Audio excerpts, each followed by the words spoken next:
Now let's learn more about picking and sliding, hammering on and pulling off at the same time. It's kind of tricky, and I hope this instruction will help you.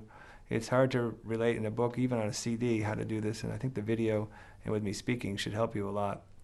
I'm going to play a little segment of a song, or Cripple Creek, that many of you may be learning, or it's a very popular song to begin with. It comes from the playing Earl Scruggs, the way he played it. And I'm going to do a slide, hammer on, and pull off in this little segment I'm going to play for you.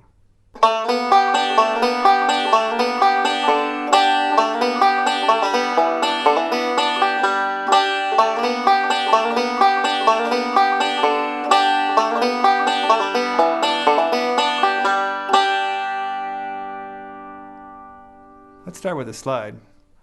One of the most common mistakes with students is to slide actually too quickly. They'll get a sound something like this maybe. Okay.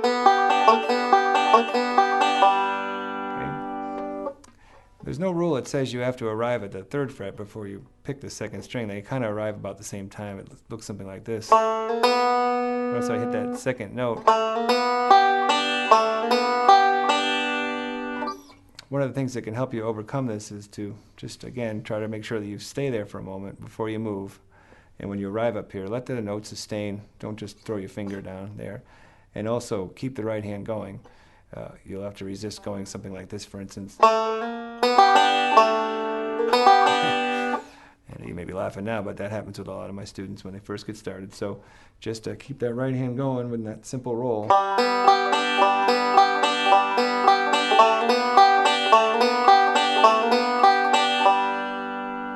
And just like in the chord exercise, the best thing you can do is just keep picking and try and fit the slide in and get some finesse and smooth it out later. Let's go to the pull-off.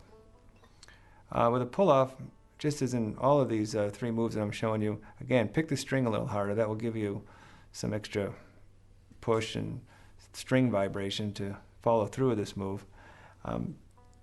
But don't be afraid to flick the string. I found that if I suggest to students that they overdo it rather than underdo it, they learn to control it better later, and that's a better way for me to teach it to them. So don't be tentative. Go ahead and flick the string. Give it a good pull. So,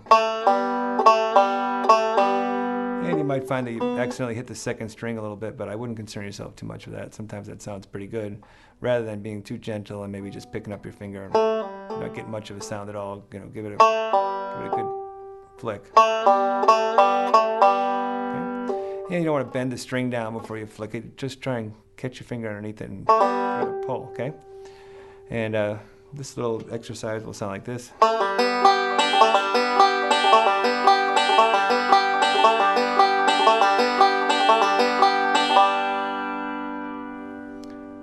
The song Cripple Creek is normally played in the key of A, which would mean capoing to the 2nd fret.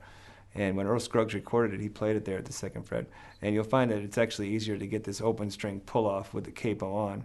If I was playing this in the key of G, I may slightly change this, but I am going to show it to you this way. But with more string tension, it's easier to get your finger in it and give it a good flick. Maybe a pull-off like this would be better than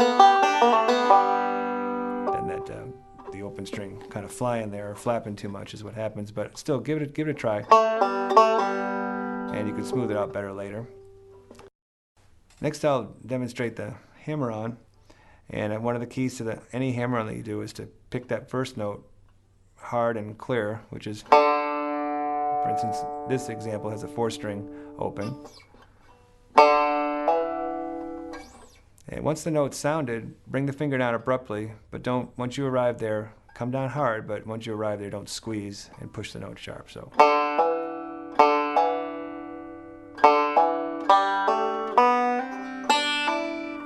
All of these moves, I think it could be said that the 1st note is played clearly, and once you begin the move, whether it be pulling the string, sliding on the string, or hammering on, it happens very abruptly once it starts. So, for instance, with a slide, the note rings, and when you actually do slide, it's pretty abrupt. You don't want to be going, kind of dragging yourself. So. Okay. Now let me just play it all together again for you.